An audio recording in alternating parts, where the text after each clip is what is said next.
چند دن کی دنیا ہے، لڑائی جھگڑے کا موقع ہی کہاں ہے۔ ہم اپنے دلوں کو صاف کر کے لڑے ہوئوں سے صلح کر لیں، معاف کر دیں۔ آپ کے رب کی بہت بڑی رحمت آپ پہ نازل ہوئی تو آپ نرم ہو گئے اپنی امت کے لیے۔ اگر آپ کی زبان کا بول سخت ہوتا اور مزاج میں شدت ہوتی تو ان کے بارے میں اللہ کہہ رہا ہے یہ سارے بھاگ جاتے، آپ کو چھوڑ جاتے۔ میرے اللہ نے فرعون کے پاس موسیٰ علیہ السلام کو بھیجا۔ فرعون سے بڑا مجرم شاید ہی کوئی ہو جس نے کہا انا ربکم الاعلیٰ، تو اللہ نے دونوں بھائیوں سے فرمایا فقولا لہ قولا لینا کہ موسیٰ ہارون فرعون کے ساتھ نرم لہجے میں بات کرنا۔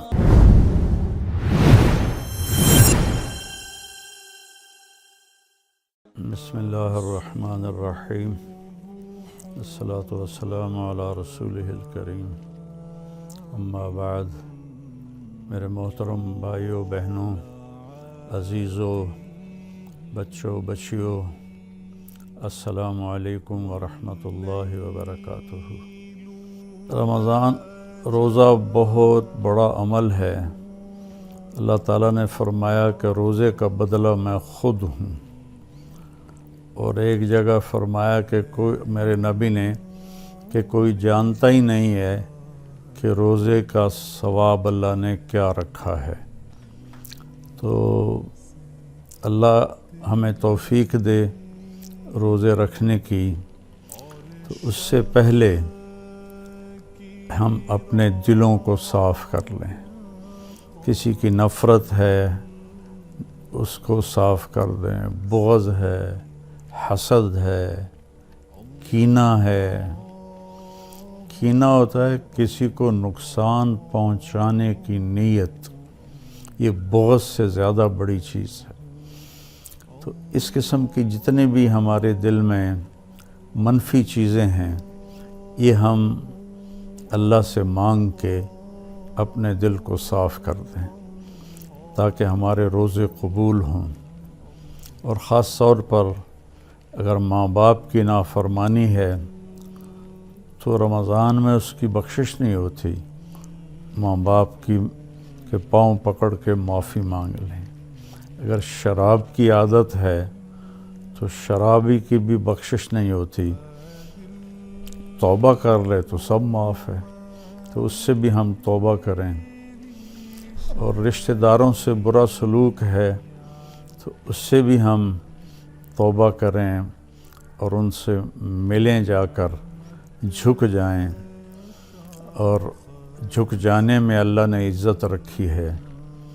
اور کسی کے بارے میں دل میں کینہ ہے، یعنی اس کو نقصان پہنچانے کی نیت اور ارادہ ہے، اس سے بھی توبہ کریں تو انشاءاللہ ہمارے روزے اللہ کی بارگاہ میں قبول ہوں گے۔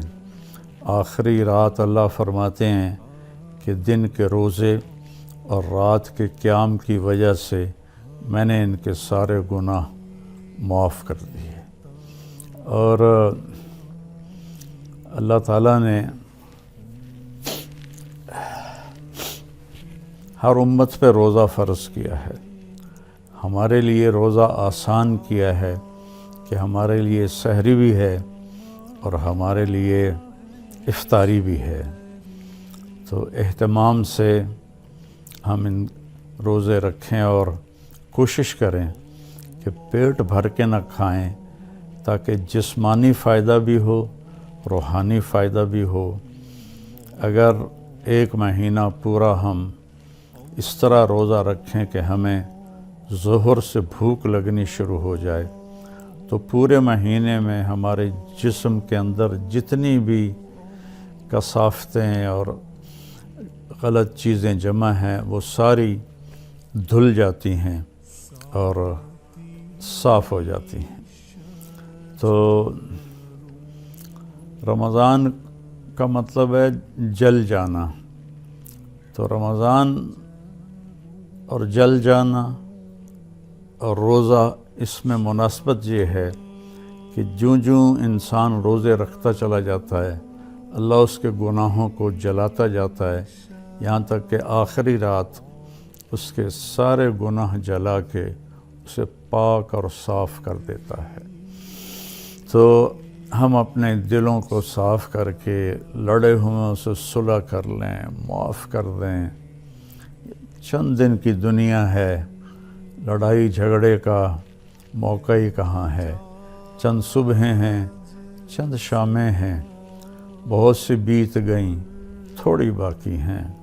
بہادر شاہ ظفر رحمۃ اللہ علیہ کا شعر ہے، ان حسرتوں سے کہہ دو کہیں اور جا بسیں، اتنی جگہ کہاں ہے دل داغدار میں۔ تو دل داغدار میں اللہ کی محبت اور اللہ کے رسول کی محبت اور اللہ کے بندوں سے محبت اپنائیں تاکہ ہمارا ہر عمل قبول ہو اور اللہ تعالی ہم سے راضی ہو۔ اور دوسری بات یہ ہے مالدار حضرات کے لیے کہ زکوٰۃ کا تو ضرور اہتمام فرمائیں، بہت غربت ہے اور بہت مہنگائی ہے، ہمارے گناہوں کی سزا ہے کہ مہنگائی کا عذاب ہے ہمارے اوپر۔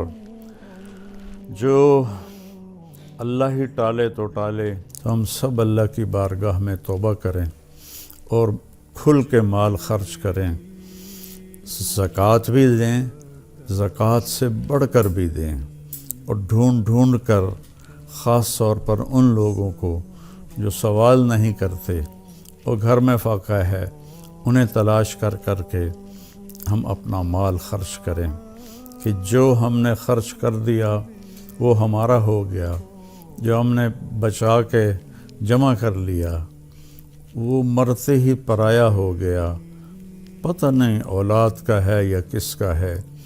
تو زیادہ سے زیادہ اللہ کے نام پر مال خرچ کریں، غریبوں کو ان کو ڈھونڈ کر، مریضوں کو، روزہ رکھنے والے روزہ رکھ نہیں سکتے ان کو ان کی امداد کریں۔ ہماری فاؤنڈیشن بھی اس میں بہت اللہ کے فضل سے کام کر رہی ہے، تو ہمارا بھی کچھ تعاون فرمائیں فاؤنڈیشن کا، تو اللہ تعالیٰ آپ کے اس مال کو جہنم سے بچاؤ کا ذریعہ بنائے گا۔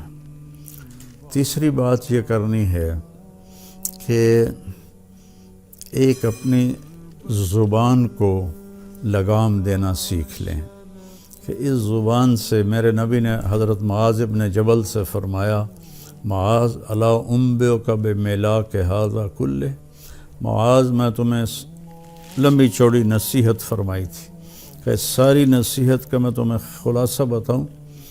انہوں نے کہا اجل یا رسول اللہ، ضرور یا رسول اللہ۔ تو فاحوا باصبعیہ الی لسانہ، تو اپنی زبان کو باہر نکالا اور یوں کینچی بنائی اور اس کو یوں پکڑا، اور پھر فرمایا کف ھذا، اے معاذ اپنی زبان پہ قابو رکھنا۔ وہ کہنے لگے یا رسول اللہ انؤاخذ بما نقول، جو ہم بولتے ہیں اس کا بھی حساب ہے؟ تو آپ نے فرمایا سکلت کا امک یبن جبل، ارے جبل کے بیٹے تیری ماں تجھے روئے۔ وَهَلْ يَكُبُّ النَّاسَ فِي نَارِ جَهَنَّمَ إِلَّا حَصَائِدُ أَلْسِنَتِهِمْ، تمہیں پتہ ہے سب سے زیادہ جہنم میں دھکا دینے والی اس زبان ہوگی، اس کا گندا بول، گالی گلوچ، غیبت، جھوٹ، بہتان، نفرت کے انداز میں بولنا، حقارت کے انداز میں بولنا، ملازموں کے ساتھ گالی گلوچ کرنا، آپس میں گالی گلوچ کرنا، اور خاص طور پر میں جو حضرات یوٹیوب پر بیٹھ کے دین کے درس دے رہے ہیں ان کے آگے ہاتھ جوڑتا ہوں، اللہ کے واسطے اپنی زبان ٹھیک کرو، اپنی زبان ٹھیک کرو، اپنی زبان ٹھیک کرو۔ ایسے میرے نبی کے بارے میں آتا ہے ما کان فاحشا متفحشا، میرے نبی کبھی بھی بدخوئی اور بد کلامی کرنے والے نہیں تھے۔ اور میرے اللہ نے فرمایا فَبِمَا رَحْمَةٍ مِّنَ اللَّهِ لِنْتَ لَهُمْ وَلَوْ كُنْتَ فَظًّا غَلِيظَ الْقَلْبِ لَانفَضُّوا مِنْ حَوْلِكَ، میرے محبوب آپ کے رب کی بہت بڑی رحمت آپ پہ نازل ہوئی تو آپ نرم ہو گئے اپنی امت کے لیے۔ اگر آپ کی زبان کا بول سخت ہوتا اور مزاج میں شدت ہوتی تو لنفضوا، افراتفری میں جب لوگ بھاگتے ہیں نا تو اس کو انفزاز کہتے ہیں۔ جیسے کہیں کوئی دھماکہ ہو جائے تو لوگ افراتفری میں بھاگتے ہیں جدھر جس کا منہ ہوتا ہے، تو اللہ تعالیٰ فرما رہے ہیں یہ صحابہ جن کے بارے میں اللہ نے کہا کُلًّا وعد اللہ الحسنی، میرے محبوب تیرے صحابہ کے لیے تیرے رب کا جنت کا وعدہ ہے، اور جن کے لیے حسنہ کا وعدہ ہے ان کے لیے دوسری آیت کہتی ہے ان الذین سبقت لہم من الحسنی اولئک عنہا مبعدون، جن کے لیے ہم نے حسنہ کا وعدہ کر دیا وہ جہنم سے بہت دور ہیں، لا یسمعون حسیسہا، وہ اس کی آہٹ بھی نہیں سنیں گے، وہم فی ما اشتہت انفسہم خالدون، اور وہ جنت کی من چاہی نعمتوں میں ہمیشہ کی زندگی گزاریں گے۔ یہ ٹائٹل، یہ اعزاز، یہ خوشخبری صرف میرے نبی کے صحابہ کے لیے، چاہے وہ مہاجرین سابقین اولین ہوں، چاہے وہ درمیان والے ہوں، چاہے وہ طلقاء ہوں جو مکہ پہ ایمان لائے فتح مکہ پر، سب کے لیے میرے اللہ نے جنت کا وعدہ فرمایا۔ تو ان کے بارے میں اللہ کہہ رہا ہے یہ سارے بھاگ جاتے آپ کو چھوڑ جاتے۔ تو بھائیو اکثر جو میں تو سنتا ہی نہیں ہوں، میرے سر میں درد رہتا ہے، لیکن کبھی کبھار کان میں پڑ جاتی ہے بات تو اتنا شدید لہجہ ہوتا ہے اور اتنا حقارت آمیز لہجہ ہوتا ہے اور اتنا نفرت سے بھرا ہوا ہوتا ہے، خاص طور پر مذہبی معاملات میں اور اختلافی مسائل میں اس قدر وہ آتش فشاں پہاڑ بن جاتے ہیں کہ ان کے منہ سے آگ نکلتی ہے۔ تو میرے نبی کی زندگی سیکھو کہ آپ نے کس طرح نرم رویے سے عرب کے سارے بت پرستوں کو رام کیا، اور اللہ تعالیٰ نے فرمایا کہ جاہد الکفار والمنافقین واغلظ علیہم، ان کے ساتھ آپ جہاد کریں، منافق اور کفار کے ساتھ، اور ان پر شدت اختیار کریں۔ لیکن آپ دیکھیں سیرت النبی میں کہ آپ نے عبداللہ بن ابی کو بھی کبھی برا نہیں فرمایا اور منافقین کو بھی کبھی برا نہیں فرمایا، اور آپ کی زبان سے کسی کے لیے دکھ بھرا بول نہیں نکلا۔ تو میں سارے بھائی بہنوں سے کہتا ہوں یہ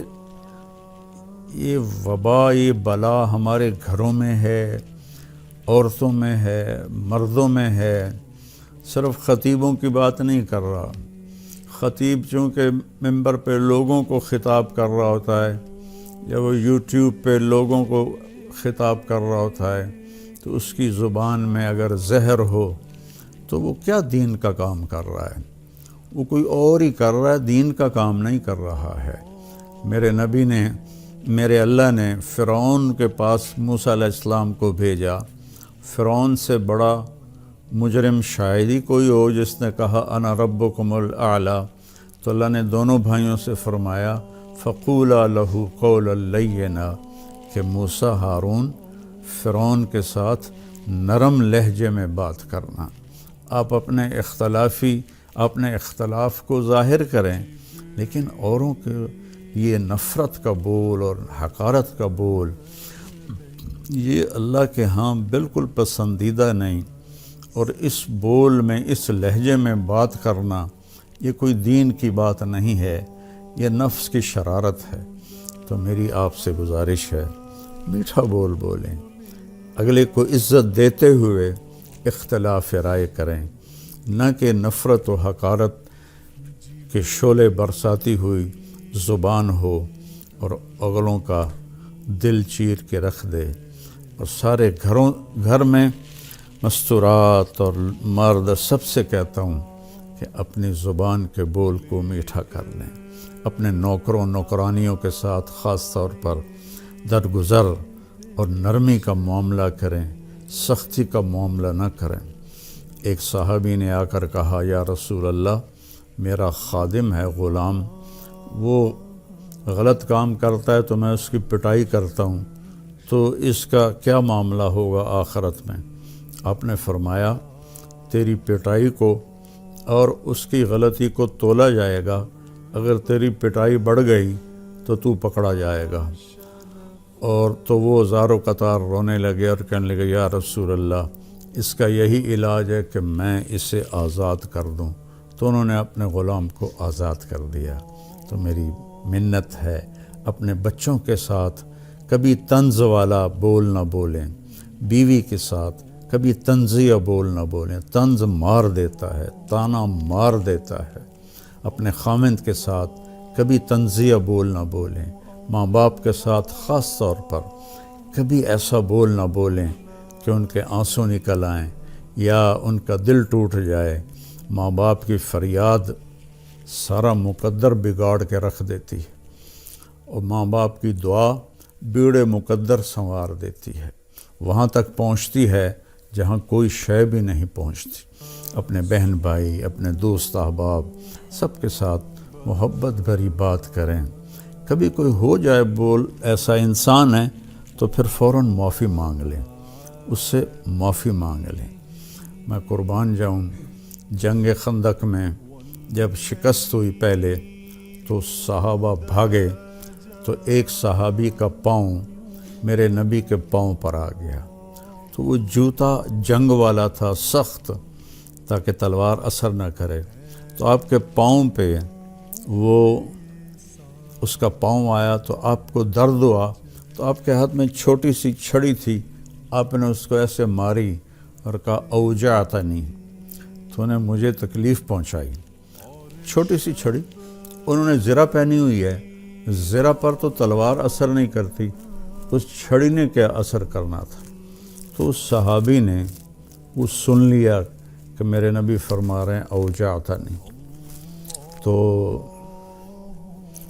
کہنے لگے، سارا دن ساری رات میں ڈرتا رہا کہ اب جبریل آئیں گے میری ہلاکت کا پیغام لے کر، اب جبریل آئیں گے میری سزا کا پیغام لے کر، تو ساری رات سوئے نہیں۔ فجر کے بعد اعلان ہوا، جس شخص کا پاؤں میرے نبی کے جس شخص کا پاؤں نبی کے پاؤں پر آیا تھا، وہ آ کے اللہ کے نبی سے ملاقات کر لے۔ تو وہ کہنے لگے، بس ہو گئی نا وہی بات جس کا مجھے ڈر تھا، اب دیکھو پتہ نہیں کیا عذاب کا فیصلہ ہوتا ہے۔ وہ کانپتے ہوئے ڈرتے ہوئے تشریف لائے، تو آپ اسے دیکھ کر مسکرائے اور فرمایا، میرے پیارے، کل میں نے تمہیں چھڑی مار دی تھی، میں اس کی آپ سے معافی مانگتا ہوں، اور یہ 100 اونٹ آپ کو اس کے بدلے میں ہدیہ کرتا ہوں۔ یہ میرے نبی کا معاملہ تھا۔ ہم لوگوں کے دل توڑ کر، کفر کے فتوے لگا کر، ایک دوسرے کو کافر کہہ کر، ہم ایسے اپنے غصے کی آگ میں جل بھن رہے ہوتے ہیں، تو ہماری بات کہاں اللہ کی بارگاہ میں قبول ہوگی؟ تو بھائیو، اختلاف کے بھی آداب سیکھو، اختلاف رائے کے بھی آداب سیکھو، اور بولنے کے بھی آداب سیکھو کہ ماں باپ سے کیسے بولنا ہے، بیوی سے، بچوں سے، خامن سے، بہن بھائیوں سے، اپنوں سے، غیروں سے، کوئی ایسا بول نہ نکلے۔ ابو دجانہ رضی اللہ تعالیٰ عنہ بہت بڑے صحابی ہیں، تو وہ فرمانے لگے ایک دن کہ میں تمہیں بتاؤں، میری بخشش کا سب سے بڑا عمل یہ ہے کہ میری زبان سے کسی کو دکھ نہیں پہنچا اور میرے دل میں کسی کے لیے نفرت نہیں ہے۔ تو یہی 2 باتیں سارا معاشرہ اپنا لے، اور خاص طور پر جو ممبروں پر، یوٹیوب پر لوگوں کو دین سنا رہے ہیں، وہ خاص طور پر اس کو اپنائیں، ایک اچھی مثال پیش کریں، ایک اچھی مثال پیش کریں۔ گالم گلوچ اور بد زبانی میرے اللہ کی بارگاہ میں ہرگز قبول نہیں ہے، اور کسی سے ناراض ہیں تو اس کو معاف کر دیں، کوئی آپ سے ناراض ہے تو اس سے جا کے معافی مانگ لیں، تو ہمارے روزے انشاءاللہ قبول ہو جائیں گے۔ جو ہی رمضان آتا ہے تو تراویح پہ مناظرے شروع ہو جاتے ہیں۔ میں ایسے ہی یوٹیوب دیکھ رہا تھا تو وہ ایک سامنے آیا، 20 تراویح پڑھنے والوں کو چیلنج۔ او بھائی اللہ کے واسطے یہ چیلنج اپنے پاس رکھو۔ حضرت عمر رضی اللہ تعالیٰ عنہ نے 8 تراویح کا بھی حکم دیا ہے، صحیح حدیث ہے، اور آپ نے 20 تراویح کا 3 وتر کے ساتھ حکم دیا ہے، صحیح حدیث ہے۔ کوئی اس پہ عمل کر لیتا ہے، کوئی اس پہ عمل کر لیتا ہے، دونوں ٹھیک ہیں۔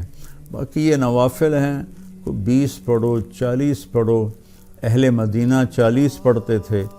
یہ تراویح کا لفظ کہاں سے آیا کہ اہل مکہ 4 رکعت پڑھتے تھے پھر ایک طواف کرتے تھے۔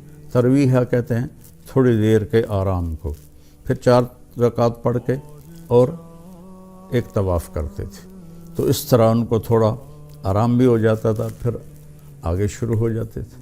مدینے والوں کو پتہ چلا کہ مکے والے تو ہر 4 تراویح کے بعد طواف کرتے ہیں، تو ہم کیا کریں؟ انہوں نے 40 رکعت پڑھنی شروع کر دی۔ تو اس پہ لوگوں کو تشویش میں نہ ڈالیں۔ جو 20 پڑھ رہا ہے وہ بھی ٹھیک کر رہا ہے، جو 8 پڑھ رہا ہے وہ بھی ٹھیک کر رہا ہے، کوئی 40 پڑھ رہا ہے وہ بھی ٹھیک کر رہا ہے۔ یہ قیام اللیل ہے، اللہ تعالیٰ کے نبی نے 3 دن صرف کیا، اس کے بعد نہیں کیا، اور ہم تو سب پورا مہینہ کرتے ہیں۔ اس کو حضرت عمر رضی اللہ تعالیٰ عنہ نے جاری فرمایا، اور دونوں صحیح روایات ہیں، 8 کی بھی 3 رکعت 11، اور 20 کی بھی اور 3 رکعت وتر۔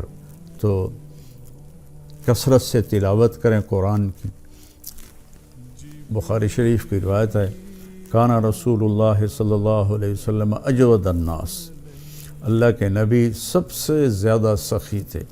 وَأَجْوَدُ مَا يَكُونُ فِي رَمَضَانَ حِينَ يَلْقَاهُ جِبْرِيلُ يَأْتِيهِ كُلَّ لَيْلَةٍ فَيُدَارِسُهُ الْقُرْآنَ، اور رمضان میں آپ بہت زیادہ سخی ہو جاتے تھے۔ جب جبریل آتے تھے روزانہ رات کو، آپ جبریل کے ساتھ قرآن کا دور فرماتے تھے۔ تو یہ واحد نبی ہیں جن کے پاس اتنی کثرت سے جبریل تشریف لائے، ہر رات تشریف لاتے تھے۔ میرے نبی کو 9 رمضان ملے، تو ہر رات کو، اور آخری رمضان میں 2 دفعہ آتے تھے، 2 دفعہ قرآن کا دور ہوا آپ کا جبریل کے ساتھ، اور فرمایا ولا رسول اللہ صلی اللہ علیہ وسلم اجود بالخیر من رمضان من الریح المرسلہ، کہ اللہ کے نبی رمضان میں جبریل کے ملنے پر تیز ہوا سے بھی زیادہ آپ کی سخاوت ہوتی تھی۔ تو میں مالداروں سے کہتا ہوں سخی بنیں، صرف زکوٰۃ دے کے مطمئن نہ ہوں، زکوٰۃ سے اوپر بھی خرچ کریں، اللہ آپ کا رزق بڑھائے گا۔ اللہ مجھے آپ کو توفیق نصیب فرمائے۔ السلام علیکم ورحمۃ اللہ وبرکاتہ۔